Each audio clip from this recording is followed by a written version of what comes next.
Right. రాష్ట్రంలో నిషేధిత జాబితా 22A దీనిపైన గత 15 రోజుల నుంచి చాలామంది ప్రజలు, చాలామంది ఇండ్లు కట్టుకున్నవారు, ప్లాట్లు కొనుక్కున్నవారు వాళ్ళందరూ కూడా తీవ్ర ఆందోళనతో ఉన్నారు. వాళ్ళందరూ కూడా ఎంఆర్ ఆఫీస్ చుట్టూ, ఆర్డీఓ ఆఫీసుల చుట్టూ, కలెక్టర్ ఆఫీసుల చుట్టూ తిరుగుతున్నారు.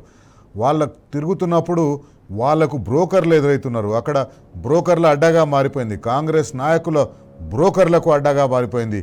పొంగులేటి శ్రీనివాసరెడ్డి బ్రోకర్లకు అడ్డాగా మారిపోయింది. ఎవరైతే కాంగ్రెస్ పార్టీ ఎమ్మెల్యేలు ఉన్నారో కాంగ్రెస్ పార్టీ ఎమ్మెల్యేల బ్రోకర్లు అక్కడ పోయి ఎవరైతే భూములు నిషేధిత జాబితాలు ఉన్నాయో వాళ్ళను మభ్యపెట్టే ప్రయత్నం చేస్తున్నారు. మాకింత ముఠ చెప్పుకోండి, మీ భూములను నిషేధిత జాబితాల నుంచి తీసేస్తామని చెప్పేసి. కృష్ణారావు గారు, ఏ రకమైన ఇబ్బందులు ప్రజలు పడుతున్నారు? మీరు ప్రత్యక్షంగా వాళ్ళు విన్నారు. ఈరోజు ఏ రకమైన ఇబ్బందులు పడుతున్నారు ప్రజలు? పొద్దుగల ఒక బిల్డర్ వచ్చారు అన్న నా దగ్గరికి. ఆయనకు పర్మిషన్ వచ్చింది, ఇండ్లు కట్టేశాడు, అందరికి అమ్మేశాడు. అమ్మేసిన తర్వాత జిహెచ్ఎంసీ పర్మిషన్ తీసుకున్నాడు. లీగల్ అన్అఫీషియల్ బిల్డింగ్ కాదు, జిహెచ్ఎం యాక్ట్ ప్రకారం కట్టాడు. అతను మార్నింగ్ వచ్చి, సార్ నేను అన్ని కట్టాను, అన్ని అమ్మేసుకున్నాను, ఇప్పుడు 22 పెట్టినా అని చెప్తున్నారు. వాళ్ళంతా ఎవరైతే కొనుక్కున్న వాళ్ళంతా వచ్చి నన్ను ఇంటి మీదకి వచ్చి చాలా ఇబ్బందులు పెడతా ఉన్నారు, నేను ఏం చేయాలని అడిగాడు. వాళ్ళు వచ్చి ఎవరైతే కొనుక్కున్న వాళ్ళంతా ఉన్నారో నా పైసలు నాకు ఇచ్చేయమంటున్నారు, నన్ను ఏం చేయమంటారు సార్? నేను ఇంత మధ్యతర కుటుంబాన్ని ఏదో బిల్డింగ్ కట్టుకొని 4 రూపాయలు సంపాదించుకొని నా పిల్లల్ని పోషించాలన్నటువంటి చిన్న కట్టుకునేవాడిని నేను. ఇవాళ ఈ రకంగా ఉంది, నన్ను ఏం చేయమంటే మొత్తం ప్లాన్ ఇచ్చాడు. అన్ని పర్మిషన్స్ ఉన్నాయి, గవర్నమెంట్ పర్మిషన్ ఉంది. ఈ గవర్నమెంట్లోనే 6 నెలలు 8 నెలలు ఇచ్చిన పర్మిషన్. అది ప్రైవేట్ భూమా లేకపోతే ఏదైనా ప్రభుత్వ భూమిని ఆయన తీసుకొని కట్టిండా? అంటే గవర్నమెంట్ భూమి అయితే వాడు పర్మిషన్ ఎందుకు ఇస్తాడు సార్? ఇలా సుఖమైన గవర్నమెంట్ కదా, 3 ఏళ్ల నుంచి వీళ్ళంతా మంచి పరిపాలన ఒకటి చేస్తున్నాడు కదా, వీళ్ళ గవర్నమెంట్లో ఇచ్చింది కదా. అంటే ఇప్పుడు కాదు, ఏదో తాతల నాడు గవర్నమెంట్ భూమి ఉండే అని చెప్పేసి అని కదా వాళ్ళు ఇప్పుడు వాదిస్తున్నది. ఇది ఇప్పుడు కాదు, ఒక తాతల నాడు, మీ తాతల నాడు అది గవర్నమెంట్ భూమి ఉండే, మీ తాతలు గవర్నమెంట్ భూమిని వాళ్ళ పేరు మీద రాసుకున్నారు, వాళ్ళ పేరు మీద వేసేసుకున్న తర్వాత మిగతా మందికి అమ్ముకున్నారు, కాబట్టి ఇప్పుడు మేము నిషేధిత జాబితాలో పెడుతున్నామని చెప్తున్నారు.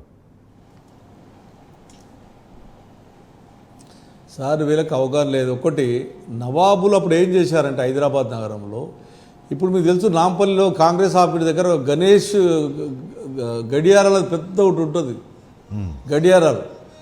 ఆ గడియారాలు తయారు చేస్తుండే అతను. అది నవాబుకు గడియారం ఖరాబ్ అయితే గడియారాన్ని రిపేర్ చేసేవాడు. ఆ గడియారాలు రిపేర్ చేసేవానికి మా దగ్గరకు వచ్చి మా ఎల్లమ్మ బండలు ఇచ్చాడు ఫ్రీగా. అప్పుడు దానం ఇచ్చాడు, ఆయన అమ్ముకున్నాడు. ఎప్పుడో నవాబుల కాలంలో నవాబులు ఇచ్చినాం, నవాబుల రాజ్యమే నడిచింది కదా అప్పుడు, ఆయన ఇచ్చాడు. ఇప్పుడు దాన్ని 50 to 22 పెట్టారు. ఇక కొనుక్కున్నాడు ఏం కావాలి ఇప్పుడు? ఆయన అమ్మే ఈయన కొనే అయిపోయింది, 50 సంవత్సరాలు అయిపోయింది. నేను ఆల్వేన్ ఎంప్లాయీ సార్ అన్నాను నేను. మేము ఆల్వేన్ ఎంప్లాయీ ఉన్నప్పుడు మేమందరం కలిసి 79 ఎకరాల ల్యాండ్ గవర్నమెంట్ దగ్గర కొనుక్కున్నాం. ఎప్పుడు 1986లో కొనుక్కొని మా అంతరం మేము డబ్బు పెట్టుకొని ఆల్వేర్ ఎంప్లాయీస్ అలాట్ చేయించుకుంటే అది 22 పెట్టారు వీళ్ళు.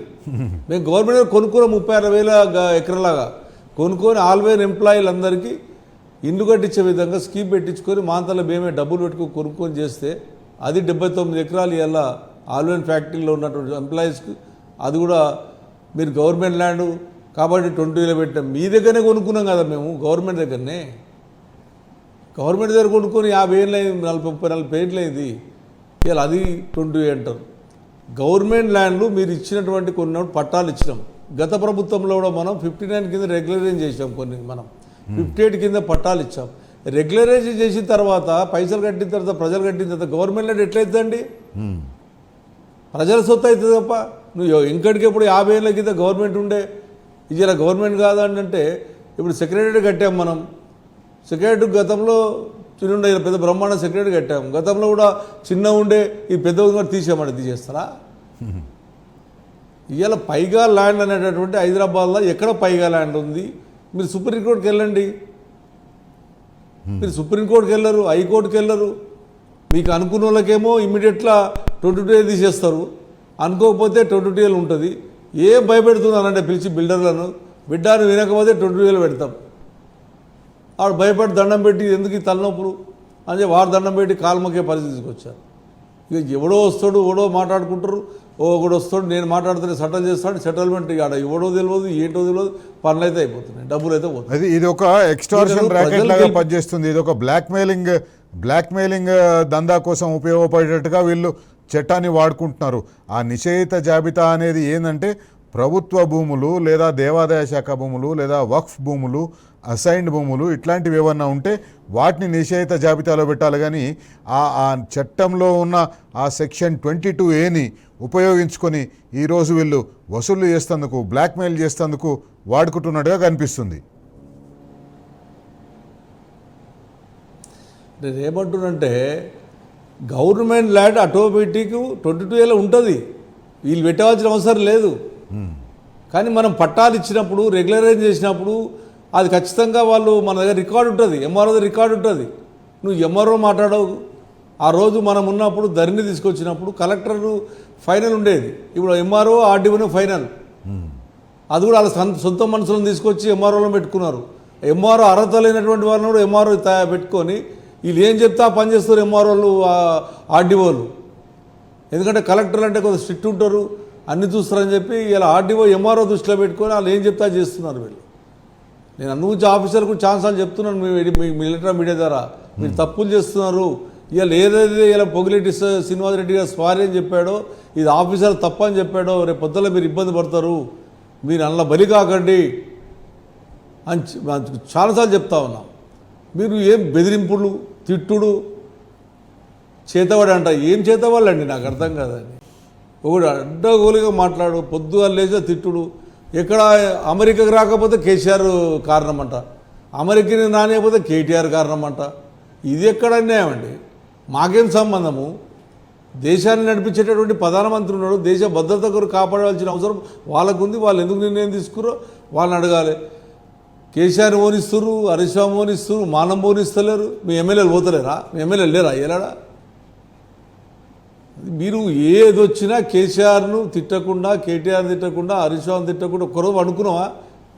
ఒక్కరోజు అనుకున్నావా? ఇలా 22A మంచి పద్ధతి కాదండి, ప్రజలకు అన్యాయం జరుగుతుందని చెప్తే దొంగలు అంటావు, మాట్లాడితే దొంగలు అంటావు, ల్యాండ్ వ్యాపారాలు చేస్తున్నారు అంటావు. ఇవన్నీ ఎక్కడ పోతున్నాం మనం? ఎక్కడ చేస్తున్నాము? హైదరాబాద్ ఏం చేద్దాం అనుకుంటున్నారు మీరు? మీకు పరిపాలన ఇచ్చింది ప్రజలు ఎందుకొరకు ఇచ్చారు? ప్రజలను కాపాడండి.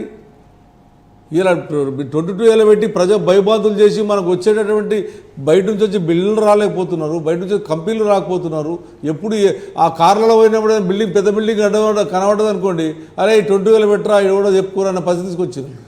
వాస్తవానికి కృష్ణారావు గారు, ప్రభుత్వం ఏదైనా చట్టాలు చేస్తే, ప్రభుత్వం ఏదైనా చట్టాలు తీసుకొస్తే అవి ప్రజల సంక్షేమం కోసం ఉంటాయి. ఈ ప్రభుత్వం కాదు, ఏ ప్రభుత్వం తీసుకొచ్చినా ప్రజల సంక్షేమం తీసుకొచ్చినా చట్టాలు ఉంటాయి.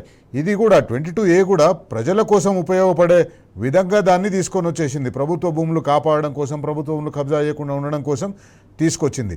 కానీ దీన్ని వాడుకొని వ్యవస్థాపరంగా కొన్ని సంవత్సరాలుగా ఏవైతే ప్రభుత్వ భూములు వాళ్ళు హక్కు రూపకంగా ప్రజలకు పోయినాయో, ఏదైతే హక్కు రూపకంగా ప్రజల దగ్గరకు పోయినాయో వాటినన్నింటిని కూడా ఇప్పుడు ఆ నిషేధిత జాబితాలో చేర్చి పైసలు వసూలు చేసే కార్యక్రమం మొదలుపెట్టింది. అంతేనంటారా? ఇంకోటి ఏం తెలుస్తాయి, ఆశ్చర్యం నవ్వుకుంటాం చెప్పాలంటే, మా హౌసింగ్ బోర్డ్ ల్యాండ్ 79 ఎకరాలు కూడా 22A పెట్టారు. Housing board land, housing board వాళ్ళు వేలమేసి అమ్మేసిన ల్యాండ్ అది. ఏదో సస్పెండ్ చేసిరని చెప్పి ఒక ఆఫీసర్. ఇంకెంత దుర్మార్గము! మా దగ్గర హిందూ ఉంది, ఆ హిందూ అనేటటువంటి అపార్ట్మెంట్ మీ కాంగ్రెస్ గవర్నమెంట్ కట్టిర్రు, హౌసింగ్ బోర్డులో కట్టారు, డబ్బు కట్టిర్రు, వాళ్ళ ఈమెయిల్ కట్ అయింది, అన్నీ కట్ అయినాక వాళ్ళ రిజిస్ట్రేషన్ ఆపేశారు. అరే ప్రజలను చూడంటారు నాయన అంటే ఇష్టానుసారం. ఇక మాకు అధికారం ఉంది, మేము ఏం చెప్తే అది నడుస్తాం.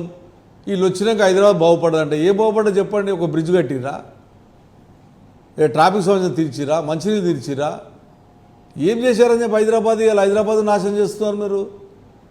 మీకు మంచి అవకాశం ఇచ్చిర్రు, చిన్నతనంలో ఒక అవకాశం ఇచ్చిర్రు, కాపాడుకోండి. మా మీద పగతోని, మా కేసీఆర్ మీద పగతోని, మా మీద పగతోని ప్రజలకు అన్యాయం చేస్తున్నారు మీరు. మేమేం ఇబ్బంది పెట్టలేదు ఎవరిని ప్రజలప్పుడు. హైదరాబాద్ నగరంలో ఇబ్బంది ఏం పెట్టలేదే. మీకు అయ్యప్ప సొసైటీ ఉంది, ఆడ ఏ 22 ఏ లేదు, కట్టుకొని ఇస్తున్నాం మంచిగా. బిల్డింగ్ల మీద బిల్డింగ్లు పడతా ఉన్నాయి, 10 ఫ్లోర్లు 15 ఫ్లోర్లు. మరి దానికి 22 పనికిరాదా? వాళ్ళు కట్టుకోవచ్చా? ఏం ఐటీ సిటీ ముందు ఉంటుంది, దాన్ని ఏమనరు, ఎందుకంటే డబ్బులు వస్తున్నాయి. దానికి రిజిస్ట్రేషన్ ఉండదు, మున్సిపల్ ట్యాక్స్ ఉండదు, ఏముండదు. మళ్ళీ కరెంట్ బిల్ ఇస్తున్నావు, అన్ని ఇస్తున్నావు. ఒక్కో ఫ్లోర్ చూస్తే 10 ఫ్లోర్లు కడుతున్నారు. ఇవన్నీ కూడా ప్రజలు గమనిస్తున్నారు. కానీ ప్రజలు ఈ 2 నెలలు నా భయం ఏంటి, మా భయం ఏంటి అంటే ప్రజల భయము. ఈ 2 నెలలలో ఏం కథం చేస్తారో, హైదరాబాద్ని ఏ నాశనం చేస్తారో భయం ఉంది మాకు. మీ 2 నెలల తర్వాత మీరు ఎట్లయినా రారు. కానీ 2 నెలల్లో ఉన్న ల్యాండ్లను అమ్మేసుకుంటూ పోయి మా హౌసింగ్ బోర్డు ల్యాండ్ అమ్ముతున్నాడు.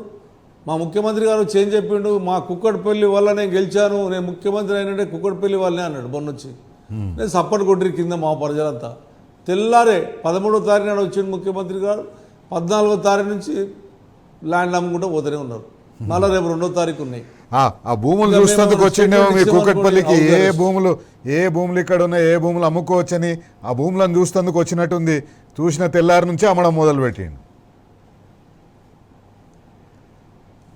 తెల్లారే మళ్ళీ 30th 14th టెండర్లు, మళ్ళీ 2వ తారీఖు టెండర్లు. ఎక్కడ అన్యాయము, ఎక్కడ మొత్తం ప్రజలు గెలిపించారు. ఏదైనా అడుగుదామంటే పాపం మా దగ్గర జైన్ అయినోనికేమో టీఆర్ఎస్ పైన గెలిచాల, జైన్ అయినోనికేమో మంచి అన్ని రకాలుగా కార్లు బోర్లు పోలీసు వాళ్ళు స్టోర్లు వేస్తున్నారు. మేము పార్టీలో జైలు కాదు కాబట్టి వాళ్ళని ఇబ్బంది పెడుతున్నారు. వాళ్ళని ఇబ్బంది పెట్టరు ఆయన, మీరు ఏమైనా చేసుకోండి, వాళ్ళని చంపండి, మా ప్రజలను కాపాడమని అడిగేయాల. ప్రజలను కాపాడండి. నీకు జైన్ అయినోడేమో మంచిగా ఉండాలి, జైన్ కానివాడిని నాశనం చేయాలంటే ప్రజలన్నీ అందరు ప్రజలే. మేము 3 సార్లు గెలిచాం, 2 సార్లు వైస్ చైర్మన్ గెలిచాం, 5 సార్లు గెలిచాం, 40 ఏళ్ళ రాజకీయాలు ఉన్నాం. మా అవగాహన మాది కూడా ఒకసారి వినండి. మేమేం చెడిపోమని చెప్పాం, నీలాగా చచ్చిపోమని చెప్పాం. నువ్వు బాగుండాలని కోరుకుంటాం. నీలాగా పొద్దున్న లేచి నుంచి కేసీఆర్ చచ్చిపోవాలి, కేటీఆర్ చచ్చిపోవాలని మేము కోరుకోం. నీ భవిష్యత్తు మంచిగా ఉండాలి, 100 ఏళ్ళు బతకాలని కోరుకుంటాం. కానీ ప్రజలకు అన్యాయం చేయొద్దని చెప్తున్నాం. ప్రజలకు ఇబ్బంది కృష్ణారావు గారు ఒక చిన్న బ్రేక్ తీసుకుందాం. ఒక చిన్న బ్రేక్ తర్వాత మొత్తం హైదరాబాద్ భూముల మీదనే ముఖ్యమంత్రి రేవంత్ రెడ్డి, కాంగ్రెస్ పార్టీ నాయకులకు కన్నుబడ్డది, కాంగ్రెస్ పార్టీ భూ కబ్జాదారులకు కన్నుబడ్డది. ఇవి అధికారికంగా ప్రభుత్వ భూములు ఎట్లా మన ఖాతాలో వేసుకోవాలి, దాన్ని లీజు పేరు మీదనా లేకపోతే ఆక్షన్ వేసి అమ్మేసే పేరు మీదనా, ఏదో ఒక పేరు మీద మొత్తం మీద హైదరాబాద్ భూములను ఖతం పట్టియాలి. గవర్నమెంట్ భూములే కాదు, ప్రైవేట్ భూములను కూడా ఖతం పట్టియాలి. దాంట్లో నుంచి కూడా ఇన్ని పైసలు వసూలు చేయాలి. ఎందుకంటే ఢిల్లీకి నెల మూటలు కట్టి పంపించాలి. ఆ మూటలు కట్టి పంపిస్తందుకోసం ఇక్కడ కాంట్రాక్టర్కి ఇవ్వాల్సిన బిల్లులన్నీ ఇచ్చేసినా, వాళ్ళ దగ్గర నుంచి రావాల్సిన కమిషన్లను వచ్చేసినా అయిపోయింది. ఇప్పుడు కొత్త దారులు వెతకాలి. ఆ కొత్త దారుల్లో ఈ 22A కూడా ఒకటి.